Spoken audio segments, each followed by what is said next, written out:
Hello everyone, I'm Charlie from Gene Catchers, and today we're interviewing Dr. Baram. He's an orthodontist here at Central Smile. Thank you, Charlie. Happy to help and happy to answer any questions that you might have. I'm not sure how inspiring my words will be, but happy to share my experience. Alright.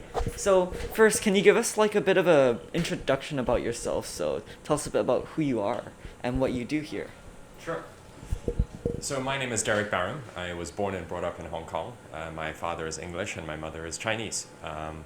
I grew up here and I studied at Chinese International School. And then I pursued my degree in dentistry at the Hong Kong University. After Hong Kong University, I was a houseman in oral surgery for a year. And then I went to study I specialized in orthodontics at the Eastman Dental Institute in London, which is part of University College London. And then I came back to Hong Kong and I did some further study. And then I went into private practice. And currently I'm one of the founders of our clinic, Central Smile. We've been founded for 4 years now and happy to share some of those experiences. Alright, that's great. So first, can you tell us a little bit about your experiences in high school? So did you kind of know that you wanted to do dentistry from a young age, or was that something that you found out a bit later on? Yeah. Well, high school now is, in retrospect, a long time ago for me. So I graduated from Chinese International School in year 2000, so I'm not sure how relevant it was. But I think what is some similarities was I did the IB program. So CIS was one of the first schools to do the IB program in Hong Kong. As for me, I was a little bit of an outlier. I was a bit different. I always knew I wanted to be a dentist, ever since I was about 14 years old. I don't know why. A lot of people ask me, why do you like it? I just had some kind of calling for it. And there's actually this wonderful book called Grit. And I strongly recommend that to any of your viewers to read. And reading through that book is actually it jogs a lot of memories of what I went through when I was a kid. If I may take this opportunity to share my experience and the challenges that I had during high school. So at about age 14, I had this calling for dentistry, and I didn't have the grades to study dentistry. So I'm actually very happy that I had this ambition at an early age. At the time, I was going through the IGCSE program, and to put it bluntly, I didn't get an A. I got a B in my science. And then I went to the University of Hong Kong Open Day. And I spoke to one of the professors or the admissions officer. It was a professor who was in charge of admissions. And I asked him, I have a B. Can I still apply for dentistry? And he bluntly turned to me and he said, all our students get an A. That shook me to the core.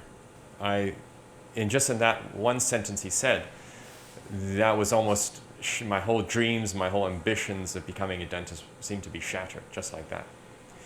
So then I stood at a crossroads. I decided, okay, either I'm going to accept that dentistry is not a career path for me in the short term, as in I would have to study maybe as a mature program, and there's nothing wrong with that, or I would have to try and make a difference and find an alternative path, but still pursue my ambition. So what I did is I went to the admissions officer at Chinese International School and I asked her, I got a B, but I need to get an A. Can I retake my exam?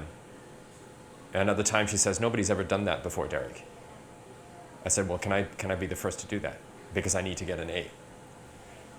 And I think she was encouraged by my drive and my passion to get the grades. So she said, sure, let me make some inquiries. And it ended up being, yes, I could actually retake the exam. Looking back, I was very proud of my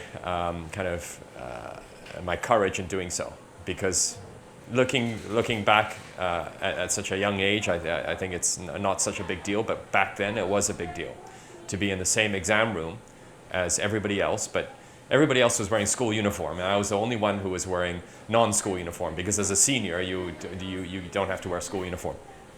And there were whispers in the corridors of, oh, why is he doing it? He must have failed his exam or IGCSE exam. Oh, gosh. So I had to put that all aside. And I finally got the A, and the rest is history. That's great. So, I want to ask a little bit about after your high school, what was it like in university for you? You went to Hong Kong University. How was it studying dentistry, and what was like your big experiences with that? Thanks, Charlie. It was a big jump. I think it was a big wake-up call for me, and I assume that a lot of listeners to your program also attend international school or ESF programs, and it was a real eye-opener for me to go back into or go into a local institution, and I think that was really useful for me as a career, because even though I grew up in Hong Kong, I never really felt connected, viscerally very connected. I still felt a very almost much like an expat, like a separate sector of society. So that I really had to jump in. So I was Cantonese was the medium of language. I had to brush up on my Cantonese. I had to speak to socially speak in Cantonese. I had to speak to my patients in Cantonese, and that familiarized myself obviously with the language, as well as the culture. And I think that's really put me in good stead with my patient management, and also talking to staff and etc. Right. That's really interesting on how you've gone from going to Chinese International School to Hong Kong University. So, in terms of like how you kind of went past your university and kind of got into the career, how was that transitioning from like university level to like career level? The transition became much easier because I was already kind of in the system. I was at Hong Kong University, and the roadmap was already very clear. Okay, then you get into a houseman position, and after a houseman position, you can either do further studies, or you can go straight into private practice or go into government, for example.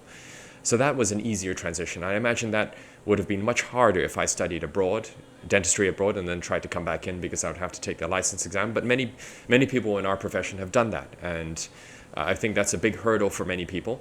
But it is a hurdle, but many people have passed that hurdle before, and I don't want people to think that that is a huge impediment to working in Hong Kong, or not studying in Hong Kong is a big issue. It's okay. It's still plausible, very plausible, to come back and take that exam. And I think, and not officially, but I think that exam is becoming more and more open and inclusive. That's great. So, a bit more on the field of dentistry, more specifically like orthodontistry, because there's a lot of different fields in dentistry. What made you choose orthodontics? Yeah. It was a difficult, well, it was a fairly difficult decision for me. I was deciding between oral surgery and orthodontics. I think I chose orthodontics partly because it's cleaner, shall we say. There's not much blood, put it bluntly. People in generally are happy to come and see you. They elect to come and see you, whereas with I think other forms of dentistry, a lot of the time it's out of necessity. So I wanted that. But there are many fields in dentistry which are highly interesting, and so a lot of, I think, young students who are considering dentistry as a pathway, it's not just general dentistry of fillings and cleaning and things like that. There's a lot of different specialties. For example, orthodontics, which a lot of people are familiar with, oral surgery, and even within the branch of oral surgery, a lot of them do head and neck or ENT, or they delve into that type of pathway, and some of them are even double qualified. They are both a dentist and a doctor. A lot of study, of course, but that's an interesting kind of avenue for some people to explore. There's root canal. There's gum specialists, there's cosmetic dentistry and prosthodontics, restorative dentistry, dental material science, pediatrics. So it is an interesting scope, even though it's rather small. It's great.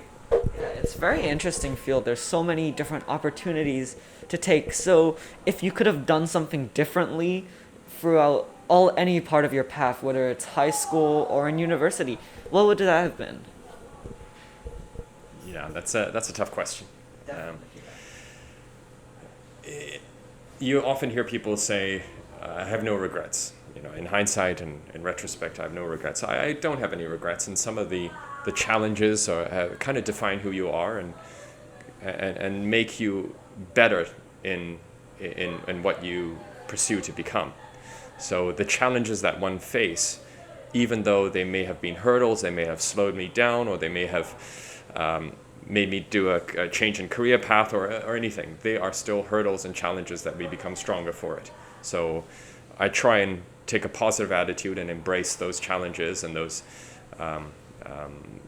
upsets, shall we say, and learn from it.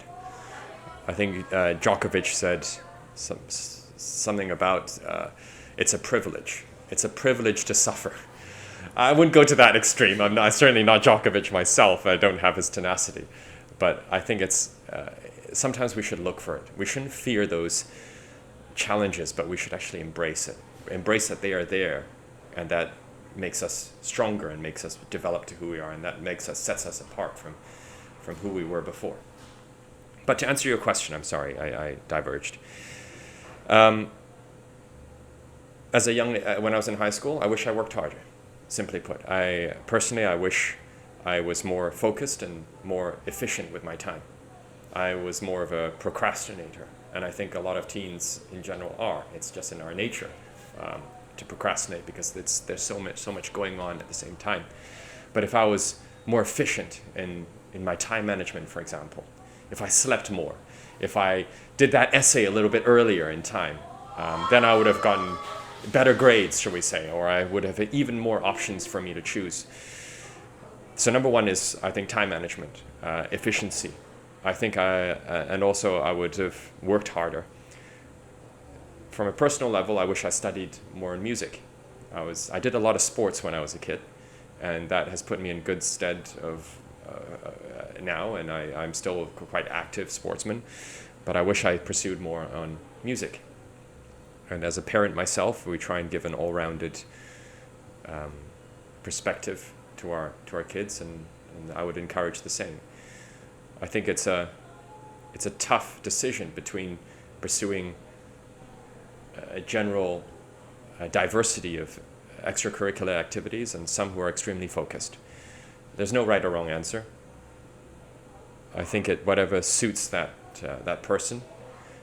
But there's obviously, I think, a good example of really delving into something and being a master of that than a jack of all trades.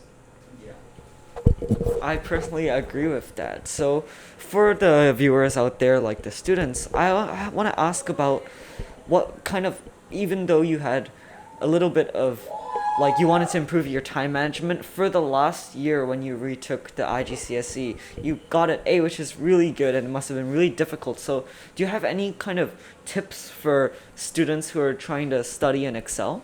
Yeah. The goal really had a huge impact for me. I think that was a big turning point for me. If I had one turning point in my life, it's actually going into that admissions officer or going into the IGCSE office and saying I would like to retake my exam. That was purely on my own accord. If I didn't have that goal, if I didn't go to that open day, if I didn't know that dentistry must have required an A, then I would have sailed through, I would have not sailed through, I would have gone through my IB oblivious to the knowledge that I wasn't even eligible to apply for dentistry. And that would have been a big shame for me. So anyway, that was a big turning point in my life. And because of that, it was almost like a beacon. It was a beacon that I had to work towards. And as such, it became easier for me to become focused on my time management and on the goals that I had to set for myself. For example, let's say the IGCSE exam was coming up. And I also had to study my IB at the same time, so that was extremely tough. And then obviously friends would ask you to go out on a Friday. But if you have that beacon and that goal that you're working towards, it made it simpler for me to reject it. To reject that and say, no, this is something that I have to do. This is something that I have to pursue because I want to become a dentist. I know for me to get to that, I need to make the sacrifice. That's really good. So having a very clear goal and clear understanding of what you want definitely helped you. And I think a lot of students can kind of take an example from you and find out what they really like. So what was it about dentistry from a young age, which 14 is quite a young age to like have a really clear path? What was it about the field that really kind of encapsulated you and made you really interested? I think it's working with people. I was a teenager, 14 obviously at the time, and I was going through orthodontic treatment myself, so I found it quite captivating, that profession, seeing the orthodontist work with his hands and dealing with patients, and the science behind it, the artistry behind it. So that was really appealing for me.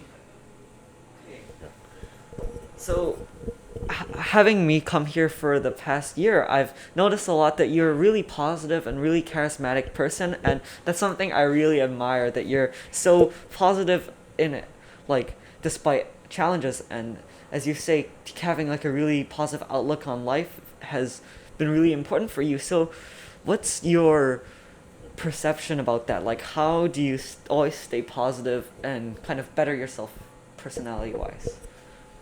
Well, it's probably because I see you, Charlie. That's why I stay positive. um, I think it's a simple, I'm not always positive, and I try to be, but there are times when it hits, and when it hits somebody, and it will hit everybody. And when it hits hard, I think in some way, it almost hits the positive people even, no, it's not even fair to make a comparison. It hits everybody exactly the same. But then I simply may give myself a choice. The situation is still the same. And you either approach it negatively or you approach it positively. And if you want to get out of this lull as quickly as possible and as easily as possible, then it's much easier to be positive than to think negative. I'm just trying to think of an example of maybe some challenges that I faced recently. Let's say if a key, this is just a hypothetical situation, if one of our key staff members have left, and if they leave, obviously that creates a big void in our practice, and then I have to question myself, or why did they leave, or is there better opportunities, did we not provide them with enough? And I could approach it that way, or I could approach it, we can learn from this, and we have to ask ourselves why we couldn't keep that or retain that person. And how can we move forward and retain key staff in the future? So it's in some way, it's easier to think of it that way. It's easier to stay positive, in my view, than to stay negative, because it hurts more being negative. I hope that makes sense. Yeah. So that's a very important thing to learn from you, Dr. Baram, is there's always a choice whether you should stay positive or negative, and it's a choice to better yourself and make a better environment for everyone around you, especially in the workplace. So how is it being one of the founders of Central Smile? What has your experience been with that? I had to step out of my comfort zone. We always have to step out of our comfort zone if we want to move forward. And my humble opinion, and for young people, you have the option to step out of your comfort zone. Much easier than when you start to grow up and you start having other responsibilities. You have family, you have tied down to finances, for example, and it's very difficult to take a leap of faith. So I encourage all young people to diversify themselves and to challenge themselves and be confident about change. So going back to that question, I was still relatively young at the time, and I felt that I was in a position where I could, and I had this potential to start something. Even if it wasn't successful, at least I played the cards, so to speak, as in I can tell myself that I tried something new. It didn't work, it's okay, but at least you tried, you took that step. But to step out of my comfort zone, I've been training to become a dentist, an orthodontist, basically my whole pathway, all the way, even from high school till now. I'm still learning. But nobody taught me how to set up a practice. Nobody taught me how to run a business. And I'm still learning. And that is in some way a greater challenge than studying dentistry, because nobody teaches. There's no textbook for it.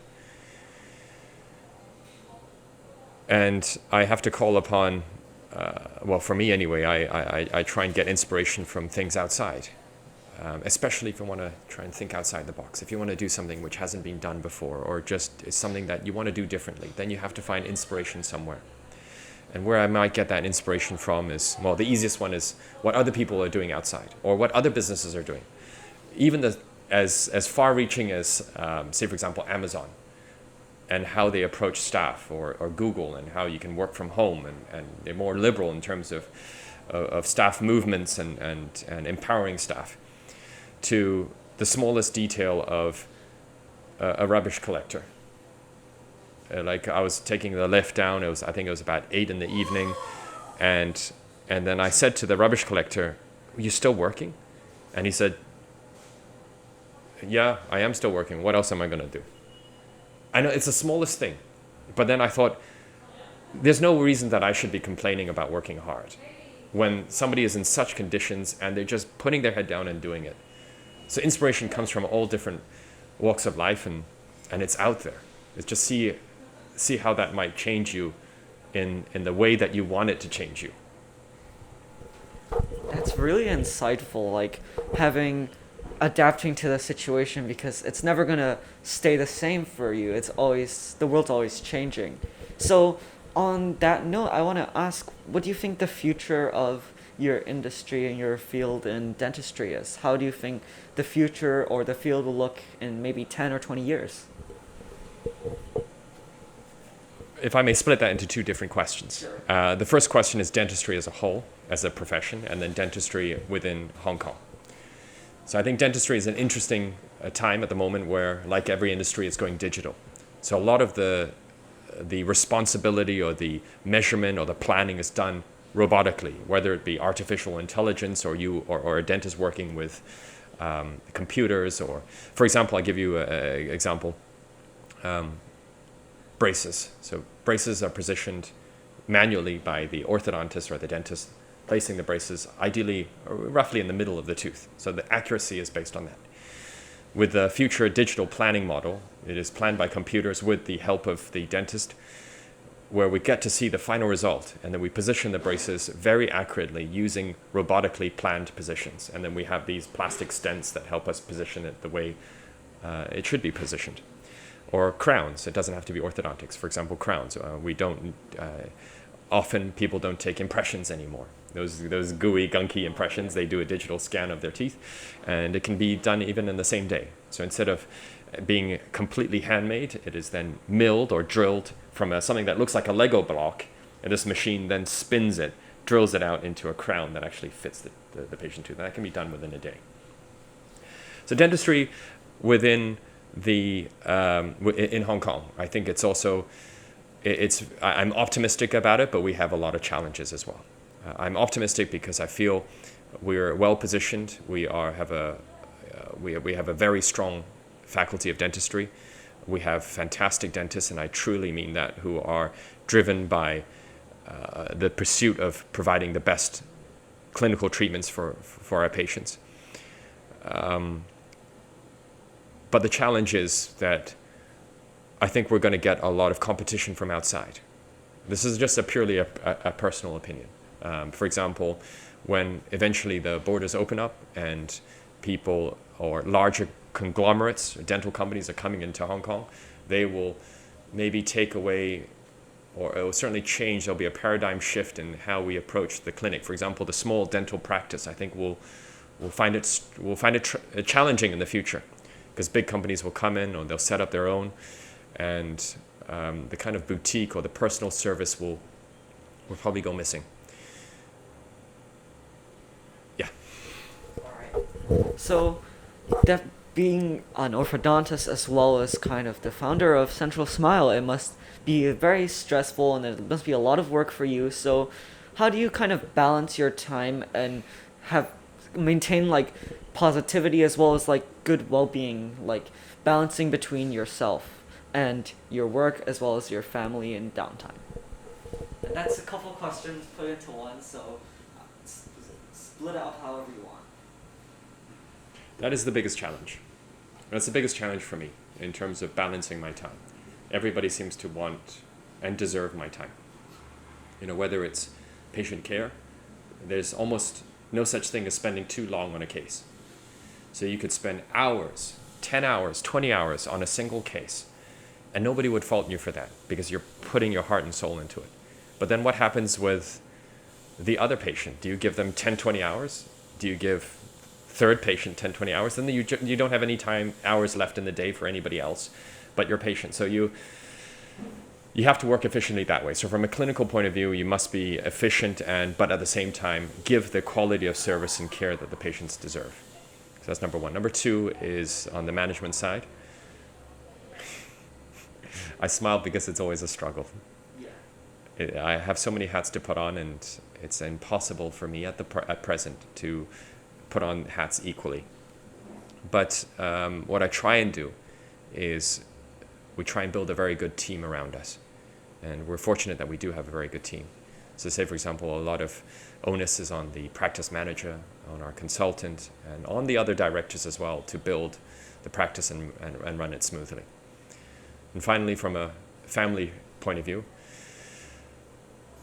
this is perhaps the hardest and perhaps the most heartbreaking, in the sense that I wish I would spend more time with family, and every minute I have with them, I try and make it as precious as possible. But then at the same time, the more, that's a lot of pressure to put, not just on myself, but also on the family. You know, say for example, I've got half an hour before I go to work. Oh, let's do something. And let's say my sons, they don't want to do something. They just want to sit and read. And there's absolutely nothing wrong with that.